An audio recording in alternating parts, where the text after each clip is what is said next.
Hey guys, so a lot of you guys asked for some vocal production tips and mixing tips and all that stuff. So I thought it would be cool if I give you guys a preview of the online course that I made, in particular the vocal section, because a lot of you guys asked for vocal tips. So here it is. Here's a snippet of what's inside the course. If you guys want to check it out, it's in the link below. Thanks so much and enjoy the preview. So vocals are pretty straightforward. I like to compress, which is something I started doing recently as of late. Not in the old mix, I didn't do this, but I'm now starting with compression first. And kind of the rule of thumb, if you really want to have one, would be, to compress really, really hard. So you're going to see me compress about 7 to 10 decibels for screaming vocals. A fast to medium attack and a very fast release. I am using the fastest attack to catch the peaks right away.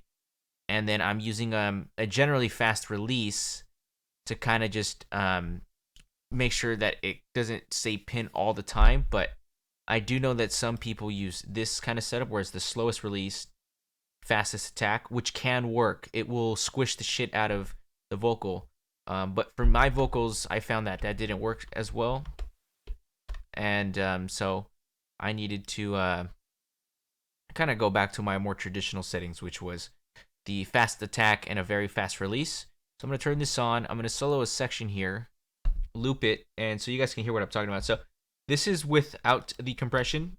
I have become entrance in this world of degenerates. They all have masks of false confidence. They all assume that the world owes them too. Yet they seem to think I have. And then this is with the compression. I have become entrance in this world of degenerates. They all have masks of false confidence. They all assume that the world owes them too. Yet. So way more in your face, loads and loads of aggression, and I love it. 8-to-1 ratio, I forgot to mention that. And again, fastest attack and almost fastest release. Now that brings me to the EQ. I do have a low cut at 120 hertz. I do have a high cut at 12K. And that's just to narrow the bandwidth of the vocals. I don't want the low end conflicting with my bass and kick drum, obviously. And then the high end cut is to just kind of just take care of, to make room for the cymbals, excuse me. So with this, you do want to be careful with EQ. You don't want to mangle your vocals. So you do want to just, you don't want to be boosting super crazy stuff. But generally, I do look around 1 to 2.5K area to get, the mid-range and up in frontness, if you can say it. Basically, that area, if you boost it, allows the vocal to get up in front of the mix. And then 8K for in a bit of an aggressive brightness. And then sometimes, but not all the times that I do this, is 12 to 14K shelf for the air of the vocal. But I noticed I don't do that too often in that regard. So I do have some moves here. So here's the 8 to 10K shelf boost that I did. And then this is the, what do I have this at? At 2K, I have like a couple dB, what is this?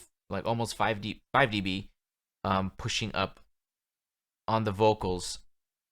And then I don't really use this band unless necessary, but sometimes I will boost maybe 3 or 4K to kind of just push it even more, but I didn't feel like my vocals needed it in this case. And then sometimes I will remove the area between 200 and 100 hertz with a low shelf. I don't feel like I need to do that because of this low cut, but that may change. So let me go ahead and show you without the EQ and then with the EQ. Now, I do suggest when you're trying to find the ranges between like the 1 to 2.5K and the 8K and all that, that you kind of just boost it louder than it needs to be and then kind of just jot it around like this to find the area that it sounds best in, and then just dial it back until it sounds pretty good. And that's kind of what I did here. So anyway, so this is the vocal without the EQ, and then I'll engage the EQ. I have become entrance in this world of degenerates. They all have masks of false confidence. All right, and then this is EQ in. I have become entrance in this world of degenerates. They all have masks of false confidence. confident. They all assume that the world owes him to. So way more upfront and more aggressive. So I'm gonna play it with the music so you can hear what I'm talking about. This is without the EQ. Okay, a little bit buried, right? EQ in.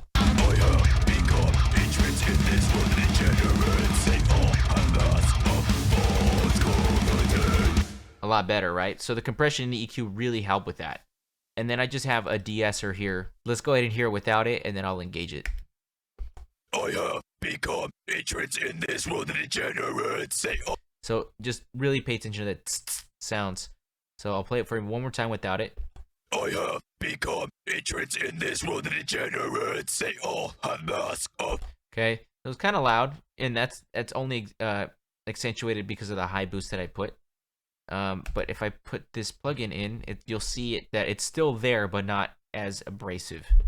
I have become entrance in this world of degenerates. They all have mask of false confidence. They all. So if I click the monitor button, it's going to show you what's it's affecting.